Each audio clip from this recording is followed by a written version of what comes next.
नरेंद्र मोदी की सरकार ये नहीं चाहती कि अक़लियत और मुसलमानों के बच्चे तालीम याफ्ता होकर इस देश को मजबूत करें। कोई महीना ऐसा नहीं जाता जहां पर उनको जान से मारने की धमकी नहीं दी जाती। मैं पूछना चाहता हूं, क्या नरेंद्र मोदी की सरकार तिरंगे के हरे रंग को निकाल देंगी? क्या हरा रंग मुसलमानों का है? क्या नरेंद्र मोदी की सरकार खरबूजे पर पाबंदी आयद कर देगी और देश की जनता से कहेगी कि नागपुर में आपके हेड ऑफिस में उगा हुआ सिर्फ संतरा खाया जाएगा? भारत की फौज पर भरोसा नहीं है। अरे चीन का नाम लीजिए वजीर आजम, डरिए मत चीन से। राइटर वेन में कह रहा हूं कि हाइडेनबर्ग अगर यहाँ होता तो यूएपीए लग जाता उसको। द लाइव टीवी, सच सबसे आगे। नमस्कार, मैं हूं रंजीत झा और आप देख रहे हैं the live TV. Asaduddin Owaisi ने पार्लियामेंट में मोदी सरकार पर सवालों की झड़ी लगा दी। उन्होंने मुसलमानों के हक की बात की और उसके लिए ही मोदी सरकार पर इतने प्रश्न दागे जिसका जवाब शायद मोदी सरकार देना भी नहीं चाहती है। उन्होंने अडानी के मुद्दे पर भी मोदी सरकार को घेरा और कहा कि अगर हिंडनबर्ग भारत में होता तो अब तक ये मोदी सरकार उस पर यूएपीए लगा दी होती। उन्होंने कई अहम मसलों पर जो अपनी बातें रखी हैं उसकी चर्चा पूरे देश में हो रही है। उन्होंने पूछा है, क्या हरा रंग से इतनी आपको नफरत है कि तिरंगे का जो एक रंग हरा है उसे आप निकाल फेंकेंगे और खरबूजे का जो रंग हरा है आप उस पर बैन लगाकर कहेंगे कि सिर्फ नागपुर में उगा हुआ संतरा ही खाया जाए? उन्होंने तंज कसा। कई गंभीर बातें उन्होंने कही कि मुसलमानों के बच्चे ड्रॉप आउट कर रहे हैं, पढ़ाई नहीं कर पा रहे और आपने मुसलमानों के बजट को ही कम कर दिया। तमाम तरीके की बातें हुई हैं। उनका जो भाषण था वो सबने बहुत गौर से सुना है। एक एक मुद्दे महत्वपूर्ण थे, खास करके मुसलमानों के हक की जो उन्होंने बात की वो काफी महत्वपूर्ण थी। साथ ही साथ उनका जो एक महत्वपूर्ण हिस्सा था कि कैसे इस देश में प्लेसेस ऑफ वर्शिप एक्ट का भी उल्लंघन किया जा रहा है, मस्जिद तोड़े जा रहे हैं। तमाम तरीके के मुद्दे उन्होंने उठाकर मोदी सरकार से इतने सवाल किए जिसका जवाब शायद ही मोदी सरकार देगी। तो शुरू करते हैं पहले हिस्से पर। उन्होंने कहा कि आप बताइए कि हमारे मुसलमानों के बच्चे क्या पढ़े नहीं? आपको इतनी नफरत मुसलमानों से क्यों है? आप उनके बजट को क्यों कम कर बैठे? क्या कारण है? उन्होंने क्या कुछ कहा, जरा इस हिस्से में सुनिए। सदर जमहूरिया के खुतबे में लफ्ज अक़लियत का, माइनॉरिटी का जिक्र भी नहीं किया गया, जो भारत की आबादी का 19% का हिस्सा है। ये इनकी मोहब्बत है अक़लियतों से और मुसलमानों से। सर, क्या यह बात सच नहीं है कि आपने माइनॉरिटी के बजट को 40% कम कर दिया? स्कॉलरशिप के पैसों में 560 करोड़ रुपए कम कर दिए। ये आपकी मोहब्बत है जो नफरत की निशानी बनती है।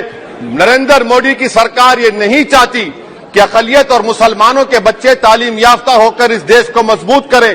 वो उनको हमेशा गुर्बत और नाइंसाफी का शिकार बनाकर रखना चाहती है।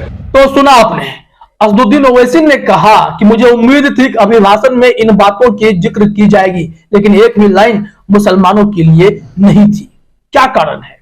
फिर उन्होंने आगे कहा कि ये जो नफरत भरा खेल पूरे देश में शुरू हुआ है, मुसलमानों पर जो चोट किया जा रहा है, खुले तौर पर धमकी दी जाती है। कोई सब्जी काटने वाले चाकू से गर्दन काटने की बात कह रहा है, कोई खुले में आयोजन कर, सभा का आयोजन कर कह रहा है कि मुसलमानों का आर्थिक बहिष्कार कीजिए। आखिर क्यों? हरे रंग से इतनी नफरत क्यों? हरा रंग मुसलमानों का है तो क्या खरबूजा खाना बंद कर देंगे क्या? और उन्होंने यह भी पूछा कि जो नागपुर में संतरा उगता है क्या वही खाया जाएगा? ये तो तंज था।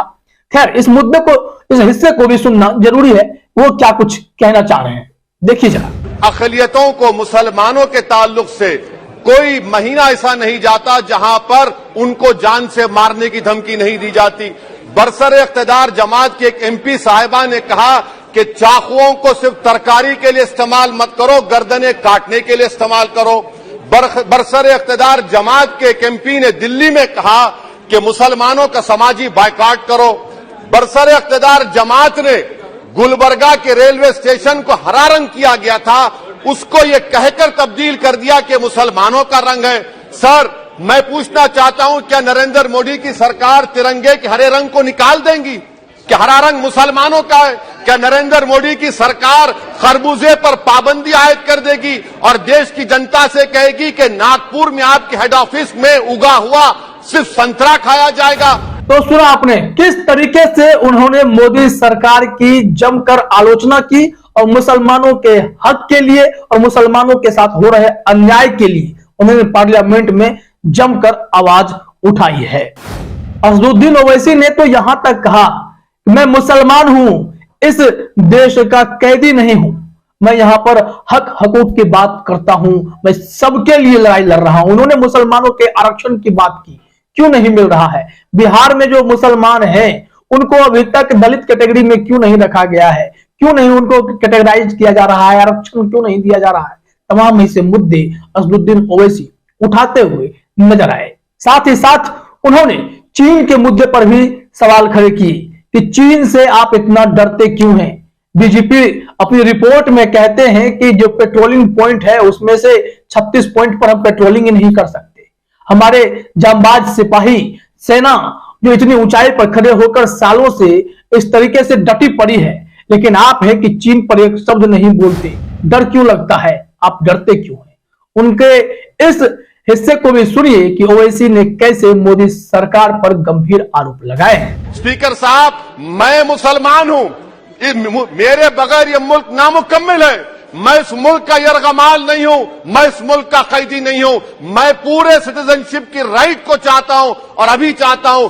कब आप बिहार के सुरजापुरी और कुल्हिया बादरी को कौमी ओबीसी स्टेटस देंगे? स्पीकर साहब, दूसरी अहम बात मैं कहना चाह रहा हूं, चीन का जिक्र आपने किया। क्या प्रधानमंत्री अपनी जबान को जुम्बिश देंगे और चीन का नाम लेंगे? क्या आप चीन को डेमचौक और डेमसांग से उखाड़ कर फेंकेंगे? डीजीपी कॉन्फ्रेंस में चेयरमैन साहब कहा गया कि 65 पेट्रोलिंग पॉइंट में से 26 पेट्रोलिंग पॉइंट पर भारत की फौज पेट्रोलिंग नहीं कर सकती है।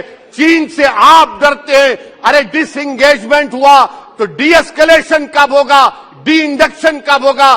चीन से आप डरते हैं। 3 साल से चेयरमैन साहब 50,000 भारत की फौज हजारों फीट चोटियों पर बर्फ में खड़ी हुई है। देश के प्रधानमंत्री को क्या भारत की आवाम पर भरोसा नहीं है? भारत की फौज पर भरोसा नहीं है? अरे चीन का नाम लीजिए वजीर आजम, डरिए मत चीन से। तो देखा आपने, असदुद्दीन ओवैसी ने मुसलमानों के साथ हो रहे भेदभाव को लेकर वो सवाल उठाया ही, फिर वो आए देश के उन मुद्दों पर जिसकी चर्चा दुनिया भर में हो रही है, अडानी के मुद्दे पर। उन्होंने कहा कि मोदी जी, आपके लिए ए शब्द ही बड़ा खतरनाक है। आपने एक डबल ए को फाइटर प्लेन बनाने का ठेका दे दिया, वो तो बैंकरप्ट हो गया। और अब जिनको आपने इतना आगे बढ़ाया है दुनिया भर में, अब उसकी चर्चा हो रही है कि कितना बड़ा ये फ्रॉड है, लाखों करोड़ का स्कैम है। गौतम अडानी का नाम लिए बगैर उन्होंने ए और डबल ए में मोदी सरकार को घेरने की कोशिश की कि आपके लिए ए बड़ा खतरनाक है। और यह हिंडनबर्ग जो है, उन्होंने कहा कि मैं हल्के शब्दों में कह रहा हूं, अगर हिंडनबर्ग भारत में होता तो अभी तक अडानी पर इस तरीके की रिपोर्ट पेश करने के लिए उस पर यूएपीए लगा दिया गया होता। ओवैसी के इस भाषण को लेकर हर कोई चर्चा कर रहा है कि इतनी गंभीर बातें उन्होंने अपने भाषण के दौरान जो रखी हैं, उस पर सरकार क्या कुछ जवाब दे पाएगी? जरा इस हिस्से को सुनिए कि कैसे उन्होंने बिना नाम लिए ही अडानी, हिंडनबर्ग, अनिल अंबानी जैसे लोगों पर निशाना साध दिया और मोदी सरकार की जमकर क्लास लगा दी है। शुक्र है मैं लाइटर लाइटर वेन में कह रहा हूं कि हाइडनबर्ग अगर यहां होता तो यूएपीए लग जाता उस पर।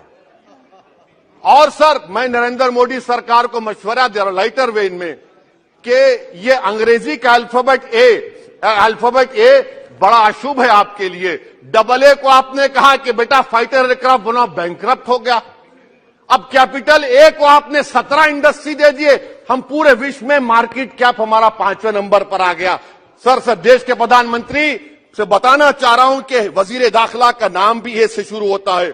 मैं खत्म कर रहा हूं। मैं चेयरमैन साहब, मैं सरकार से पूछना चाह रहा हूं कि क्या जनवरी 2024 और फरवरी में क्या ये सरकार थर्मो न्यूक्लियर ब्लास्ट करने जा रही है? तो देखा आपने किस बखूबी से असदुद्दीन ओवैसी ने मुसलमानों के हक हकूक की बातें की, वहीं दूसरी तरफ देश के अहम मुद्दों पर भी मोदी सरकार से उन्होंने कई गंभीर सवाल किए, जिसका जवाब मोदी सरकार अब तक दे नहीं पाई है। पूरा विपक्ष भी पूछ रहा है अडानी के मामले में जेपीसी कब बनने जा रहा है। उन्होंने अदालती कार्रवाई में कॉलेजियम सिस्टम पर तमाम तरीके के मुद्दे पर अपनी बातें संक्षेप में ही सही लेकिन रख जरूर दी। अब देखना यह है कि गौतम अडानी के मसले पर हो या फिर अल्पसंख्यकों के हित की बात हो, मोदी सरकार इस पर क्या एक्शन लेती है। क्या बजट में जो 40% तक कमी कर दी गई अल्पसंख्यकों के शिक्षा बजट, उन सब मामलों पर सरकार की तरफ से कोई जवाब आएगा? क्या मुसलमानों की सुरक्षा के लिए कोई कदम उठाए जाएंगे? जिस तरीके से बात बात पर धमकी दी जा रही है, जिस तरीके से प्लेसेज ऑफ वर्शिप एक्ट के साथ छेड़छाड़ कर मस्जिदों को गिराया जा रहा है, मुसलमानों को शिक्षा से वंचित रखने के लिए मदरसे भी गिराए जा रहे हैं। चाहते ही नहीं, असदुद्दीन ओवैसी ने जैसा कहा कि मुसलमानों के अल्पसंख्यकों के बच्चे पढ़कर देश को और मजबूत करें, ये लोग नहीं चाहते। ऐसे तमाम कई मुद्दे उन्होंने उठाए जिसका जवाब मोदी सरकार को देना चाहिए। फिलहाल इस वीडियो में इतना ही। आप सभी का हमसे जुड़ने के लिए बहुत बहुत धन्यवाद। द लाइव टीवी, सच सबसे आगे।